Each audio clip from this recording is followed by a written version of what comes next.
இது நெல்லை ஜானின் சுனாமி அலையோசை. சமீப காலமாக 20,000 புத்தகம் படித்த அதிமேதாவி அண்ணாமலை பிதற்றிக் கொண்டிருக்கிறார். இருமொழி கொள்கை மும்மொழி கொள்கை என்றால் என்ன என்று அவருக்கு புரியவில்லை. தமிழக மக்களுக்கு அவர் பாடம் எடுக்க வேண்டாம். அவர்கள் 1965 அனைத்தையும் புரிந்து கொண்டார்கள்.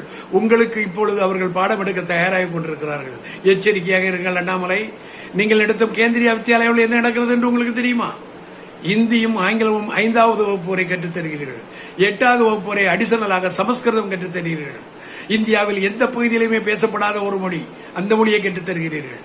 ஆனால் தமிழ்நாட்டில் தமிழக மாணவன் படிப்பதற்கு ஆசிரியர் நியமனம் செய்யவில்லை, தமிழ் சொல்லித்தரவில்லை, தமிழ் எடுத்து படிக்க அவருக்கு வாய்ப்பும் நீங்கள் வழங்கவில்லை. எனவே நீங்கள் பொய் சொல்லி மக்களை ஏமாற்ற பார்க்க வேண்டாம். இந்தி அரக்கியை இங்கு நாங்கள் அனுமதிக்க மாட்டோம். அடித்து விரட்டுவோம். கட்டாயப்படுத்தாதீர்கள். எங்களிடம் கட்டாயப்படுத்தினால் தூங்கும் புலியை உசுப்பினீர்கள் என்றால் நீங்கள் தாங்க மாட்டீர்கள். எச்சரிக்கை.